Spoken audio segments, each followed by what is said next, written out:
శని గ్రహం ఒక్కొక్క రాశిలో 2.5 సంవత్సరాలు సంచారం చేస్తాడు.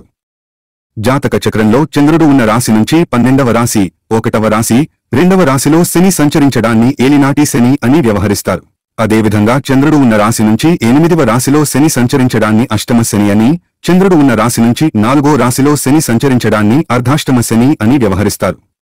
ఇందులో ఏలినాటి శని ప్రభావం 7.5 సంవత్సరాలు ఉంటుంది. అష్టమ శని 2.5 సంవత్సరాల పాటు, అర్ధాష్టమ శని 2.5 సంవత్సరాల పాటు ఉంటుంది. పిల్లల మీద వీటికి సంబంధించిన దోషాలు ఎక్కువగా పడే అవకాశం లేదని సారావళి అనే ప్రసిద్ధ ప్రామాణిక జ్యోతిష గ్రంథం చెబుతోంది. సాధారణంగా వీరికి సమస్యలు, బాధ్యతలు, జీవితం పట్ల అవగాహన తక్కువగా ఉండటం వల్ల ఈ దోషాలకు సంబంధించిన ఫలితాలు కూడా తక్కువ స్థాయిలోనే ఉంటాయని ఉత్తర కాలామృతం అనే పురాతన జ్యోతిష గ్రంథం కూడా చెబుతోంది. పెద్దల మీద ఏలినాటి శని తదితర శని దోషాల ప్రభావం ఎక్కువగా ఉండటానికి కారణం వారికి బాధ్యతలు, ఆలోచనలు, అవగాహన ఎక్కువగా ఉండటమేనని జ్యోతిష శాస్త్రం చెబుతోంది. చిన్న పిల్లల దశ కన్నా విద్యార్థి దశ శని దోషాల వల్ల కొద్దిగా ప్రభావితం అవుతుంటుంది.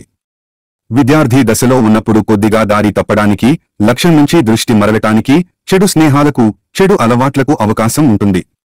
వ్యక్తిగత జాతక చక్రంలో శని శుభగ్రహమైన పక్షంలో ఈ దోషాలు పెద్దగా వర్తించవు. అంతేకాక వృషభం, తుల, మకరం, కుంభరాశులకు చెందిన పిల్లలకు లేదా విద్యార్థులకు శని సంచార ప్రభావం ఎక్కువగా వర్తించదని జ్యోతిష్య శాస్త్రం చెబుతోంది. పిల్లల రాశుల మీద శని సంచారం జరుగుతున్నప్పుడు శనిని దూషించడం కానీ, శని పేరుతో ఇతరులను దూషించడం కానీ చేయకపోవడం మంచిది. శనిని పరోక్షంగా గానీ లేదా ప్రత్యక్షంగా గానీ దూషించే పక్షంలో శని బలం రెట్టింపు అవుతుందని జ్యోతిష్య శాస్త్రం చెబుతోంది.